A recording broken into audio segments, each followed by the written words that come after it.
So students, अब शुरू करते हैं हम रोटेशन का सेकंड टाइप। और फर्स्ट टाइप में डिग्री वाले सवाल थे जिसमें हमको डिग्री की बेसिस पर चीज़ों को रोटेट करना होता था।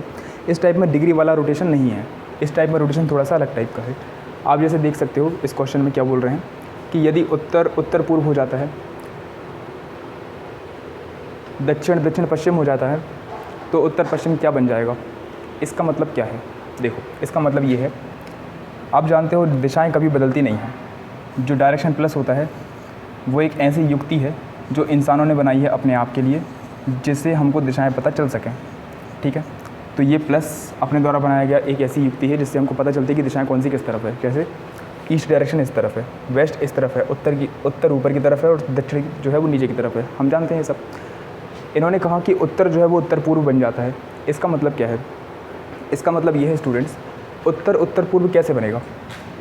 अब दिशाएं तो बदलेंगी नहीं, क्या बदल सकता है? तो ये प्लस बदल सकता है। ये प्लस किस तरह बदल सकता है, ज़रा आप ध्यान से लगाइएगा। ये प्लस इस तरह बदल सकता है स्टूडेंट्स कि किसी कारणवश अगर ये प्लस ही इस तरह से रोटेट हो जाए, इस तरह से ये प्लस ही आपस में रोटेट हो जाए किसी तरह से, और जो पॉइंट नॉर्थ की तरफ इंडिकेट कर रहा है वो पॉइंट नॉर्थ ईस्ट की तरफ इंडिकेट करना शुरू कर दे, तो जो उत्तर है वो उत्तर पूर्व बन जाएगा। ठीक है, तो इस सवाल का मतलब ये है कि जो डायरेक्शन प्लस हमने बनाया है वो डायरेक्शन प्लस अब घूम गया है, तो वो जिस दिशा में इंडिकेट करना चाहिए उस दिशा में इंडिकेट नहीं कर रहा है। वो इस तरह से घूम गया है कि अब जो नॉर्थ डायरेक्शन है वो नॉर्थ ईस्ट को इंडिकेट कर रही है, जो दक्षिण डायरेक्शन है वो दक्षिण पश्चिम को इंडिकेट कर रही है। मतलब कि जो नॉर्थ डायरेक्शन वाला पॉइंट था अब वो इस तरह से घूम गया है कि वो नॉर्थ ईस्ट को इंडिकेट कर रहा है, और जो दक्षिण वाला है वो दक्षिण पश्चिम को इंडिकेट कर रहा है। यस और नो? इस सवाल का मतलब ये है। अब ज़रा आप सोचिए कि यदि नॉर्थ डायरेक्शन नॉर्थ ईस्ट को इंडिकेट करेगी तो इसका मतलब वो 45 डिग्री घूमेगी। मतलब कि ये जो प्लस है, ये प्लस जो है वो 45 डिग्री घूम जाएगा। अगर ये प्लस 45 डिग्री घूमेगा तो अगर एक डायरेक्शन 45 डिग्री घूमेगी तो हर एक डायरेक्शन 45 डिग्री घूमेगी, क्योंकि ये सब तो जुड़े हुए लोग हैं। अगर एक 45 डिग्री घूमेगा तो हर एक डायरेक्शन घूमेगी। जैसे अगर नॉर्थ ईस्ट में आ जाए तो नॉर्थ अगर ईस्ट की तरफ घूमेगा तो पश्चिम भी तो नॉर्थ की तरफ घूम जाएगा ना। तो सारी डायरेक्शंस एक साथ घूमती हैं, है ना। तो अगर एक डायरेक्शन घूमती है स्टूडेंट्स तो सारी डायरेक्शंस एक साथ घूमती हैं। तो हमको करना क्या है इस सवाल में? इस सवाल में हमको डायरेक्शन में रोटेशन पता कर लेना है कि इनके बीच में रोटेशन है किस तरह का। जैसे ये हमारा डायरेक्शन प्लस है जिसके बारे में आप बड़े अच्छे से जानते हैं। ये नॉर्थ हुआ, ये साउथ हुआ, ये ईस्ट हुआ, ये वेस्ट हुआ, ये नॉर्थ ईस्ट हुआ, ये नॉर्थ वेस्ट हुआ, साउथ वेस्ट, साउथ ईस्ट। तो आप जानते हो कि जो व्यक्ति है नॉर्थ डायरेक्शन जो है अब वो नॉर्थ ईस्ट को इंडिकेट कर रही है। नॉर्थ ईस्ट को कब इंडिकेट करेगी? जब वो 45 डिग्री घूम जाएगी। और 45 डिग्री किस तरफ घूम जाएगी? दाएं घूम जाएगी। जब हम इस प्लस को 45 डिग्री दाएं घुमाएंगे तभी तो वो नॉर्थ ईस्ट को इंडिकेट करेगी ना। इसका मतलब इसमें जो रोटेशन है उत्तर से उत्तर पूर्व तक वो है 45 डिग्री दाएँ वाला और रोटेशन।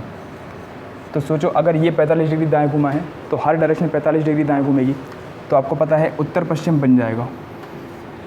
इसका मतलब ये है कि जो डायरेक्शन उत्तर पश्चिम की ओर इंडिकेट कर रही है वो किस दिशा की ओर इंडिकेट करेगा, ऐसा क्वेश्चन में पूछा गया है। तो उत्तर पश्चिम क्या बन जाएगा? उत्तर पश्चिम है कहाँ? उत्तर पश्चिम है ये रहा। ये क्या बन जाएगा? तो अगर ये 45 डिग्री घूमेगा स्टूडेंट्स तो ये भी 45 डिग्री घूमेगा दाएं। तो उत्तर पश्चिम जो है वो फिर नॉर्थ की ओर इंडिकेट करना शुरू कर देगा। तो इसका आंसर आ जाएगा उत्तर। समझे? तो जिस तरह नॉर्थ ईस्ट को इंडिकेट कर रहा है 45 डिग्री दाएं घूम के, उसी तरह से नॉर्थ वेस्ट भी 45 डिग्री दाएं घूम के नॉर्थ को इंडिकेट करना शुरू कर देगा। ठीक है, और इस तरह से हम क्वेश्चंस का आंसर दे सकते हैं। जैसे हम इस सवाल पर आएँ, इस सवाल में इन्होंने क्या लिखा है कि यदि दक्षिण जो है वो उत्तर पूर्व हो जाता है और उत्तर पूर्व दक्षिण हो जाता है तो पूर्व हो जाएगा। पूर्व क्या हो जाएगा? ये देखो, ये अपना डायरेक्शन प्लस हो गया। नॉर्थ, साउथ, ईस्ट, वेस्ट, ये नॉर्थ ईस्ट, ये साउथ ईस्ट, ये साउथ वेस्ट और ये नॉर्थ वेस्ट। इन्होंने क्या बोला? यदि दक्षिण उत्तर पूर्व हो जाता है, मतलब कि जो साउथ डायरेक्शन है उत्तर पूर्व हो जाती है। उत्तर पूर्व मतलब ये वाली हो जाती है। साउथ डायरेक्शन उत्तर पूर्व कब होगी? जब वो इस तरह से घूमेगी। और ये जो इस तरह की रोटेशन है ये है बाएं ओर रोटेट होना। ये है बाएं ओर रोटेट होना। और बाएं ओर कितना घूमा है? तो ये 90 और ये 45, 135 डिग्री बाएं घुमा है स्टूडेंट। अगर 135 डिग्री बाएं घुमा है इसका मतलब ये है दक्षिण उत्तर पूर्व तब होगा जब वो 135 डिग्री बाएं घूमेगा। तो हमको बताना है कि पूर्व क्या बन जाएगा। तो पूर्व से भी हम एक बार 135 डिग्री बाएँ घुमा देंगे। तो ये देखो बाएँ घुमा 90 डिग्री नॉर्थ, फिर ये 135 डिग्री, तो नॉर्थ वेस्ट में आ जाएगा ये, मतलब कि इसका आंसर आ जाएगा उत्तर पश्चिम। तो यहाँ से जितना घुमा है हम यहाँ से भी उतना घुमा देंगे और हमारा आंसर आ जाएगा। जैसे ये देखो, आप इस क्वेश्चन को थोड़ा ध्यान से पढ़ सकते हैं। इसमें क्या लिखा हुआ है कि एक मार्गदर्शक खंभा है, एक मार्गदर्शक खंभा एक क्रॉसिंग पर खड़ा हुआ है और एक दुर्घटना में यह इस प्रकार घूम गया कि जो तीर पहले पूर्वी की ओर इशारा कर रहा था वह अब दक्षिण की ओर इशारा कर रहा है। एक यात्री पश्चिम सोचते हुए किसी दिशा में गलत दिशा में चला गया, वास्तव में वह किस दिशा में गया है ये बताना है। ठीक है, तो अब ज़रा देखो, ये अपना डायरेक्शन प्लस है, ये नॉर्थ, ये साउथ, ये ईस्ट, ये वेस्ट। तो डायरेक्शन प्लस जो है वो इस तरह से घूम गया है कि जो पूर्वी की ओर इंडिकेट कर रहा था अब वो दक्षिण की ओर इंडिकेट कर रहा है। पूर्वी की ओर इंडिकेट करने वाला जो सिंबल है ये दक्षिण की ओर इंडिकेट कब करेगा, जब ये इस तरह से घूम जाएगा 90 डिग्री। और ये कौन सी डायरेक्शन है स्टूडेंट्स, तो ये दाईं ओर वाली डायरेक्शन है। जब वो 90 डिग्री दाईं ओर घूमेगा तभी तो वो दक्षिण में इंडिकेट करेगा। और अगर ये 90 डिग्री दाएँ घूमेगा तो हर दिशा 90 डिग्री घूमेगी। और इन्होंने बोली कि वह पश्चिम सोचते हुए एक दिशा में चला गया। अगर हर दिशा 90 घूमेगी 90 डिग्री, तो पश्चिम दिशा भी 90 डिग्री दाएँ घूम जाएगी।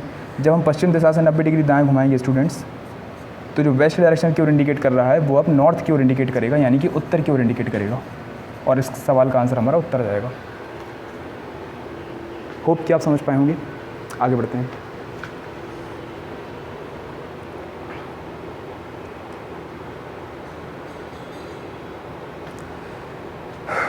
तो शुरू करते हैं इस वाले सवाल को। इस वाले सवाल में आप लोग देख पा रहे हैं ये है रोटेशन का थर्ड टाइप। रोटेशन के पहले टाइप में थे डिग्री वाले सवाल, दूसरे टाइप में थे डायरेक्शन प्लस घूमने वाले सवाल, है ना। और थर्ड टाइप हमारा है क्लॉक वाले सवाल। क्लॉक वाले सवाल का बस छोटा सा लॉजिक है, जिसे मैं एक सवाल में आपको समझा देता हूँ। इन्होंने क्या बोला है कि सुबह 6 बजे मिनट पिन की दिशा पूर्व की ओर है, ठीक है। तो यह पता लगाइए घंटे की पिन किस दिशा में होगी। इन्होंने बोला 6 बजे और वो भी सुबह की।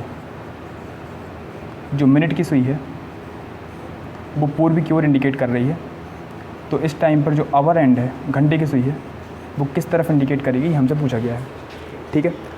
तो सबसे पहले तो ये देखो कि सुबह जब 6 बजते हैं तो ये एक्चुअल में किस डायरेक्शन की ओर इंडिकेट करती है ना। ये जो डायरेक्शन है ना स्टूडेंट्स, ये डायरेक्शन है हमारी क्वेश्चन की डायरेक्शन, ठीक है। हमको यहाँ पर पता करना है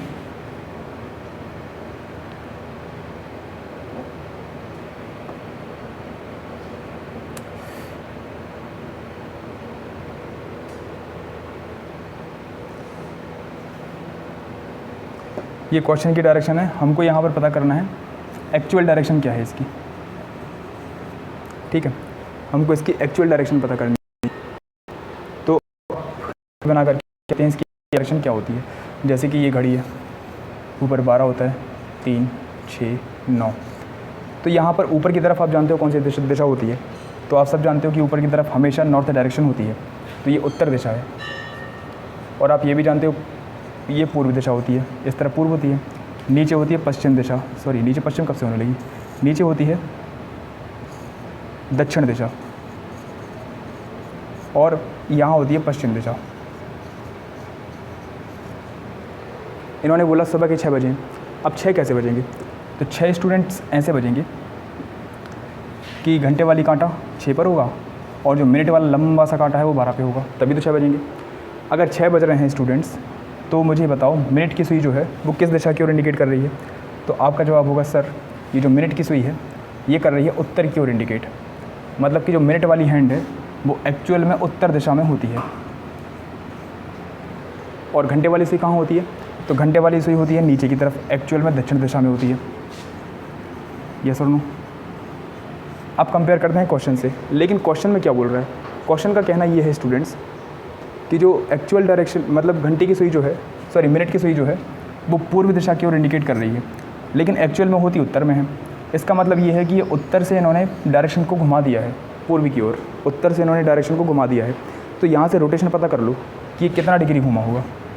तो ये उत्तर, ये दक्षिण, ये पूर्व, ये पश्चिम। तो अगर मुझे उत्तर से पूर्व तक आना है तो मुझे 90 डिग्री दाएँ घूमना पड़ेगा, ठीक है। अगर मुझे उत्तर से पूर्व तक आना है तो मुझको 90 डिग्री दाएँ घूमना पड़ेगा। अगर मैं इसको 90 डिग्री दाएँ घुमाऊंगा तो इसको भी मुझे 90 डिग्री दाएँ घुमाने की ज़रूरत है। और अगर मैं इसको 90 डिग्री दाएँ घुमाना शुरू कर दूँ स्टूडेंट्स, तो दक्षिण दिशा जो है वो 90 डिग्री दाएँ घूम के पश्चिम दिशा बन जाएंगी। इसका मतलब ये जो अवर एंड है ये पश्चिम दिशा की ओर इंडिकेट करेगा और ये हमारा आंसर है। होप कि आप समझ पाए होंगे।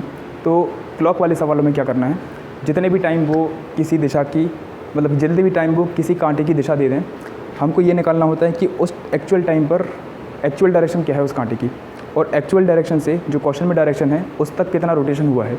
जितना रोटेशन हुआ है उतना ही हम जो पूछा होगा उसको घुमा देंगे और हमारा आंसर निकाल देंगे। तो क्लॉक वाले सवाल में बस इतना ही है, इसमें और कुछ नया नहीं है। जो अभी तक हम करते आ रहे हैं रोटेशन वाले सवालों में सेम इसी तरह से हमें सॉल्व करना है। डायरेक्शन का ये थर्ड टाइप था स्टूडेंट्स, जिसमें हमको रोटेशन वाले क्वेश्चंस करने थे। रोटेशन के हमने 3 टाइप पढ़े आज, तीनों टाइप आपको समझ आए होंगे। इस क्वेश्चंस की आप लोग प्रैक्टिस कीजिए जहाँ से आप कर सकते हैं। डायरेक्शन के 2 टाइप और बचे हैं जो हम आने वाली क्लासेस में करने वाले हैं। तो तब तक के लिए आप लोग पढ़ते रहिए, सीखते रहिए। धन्यवाद।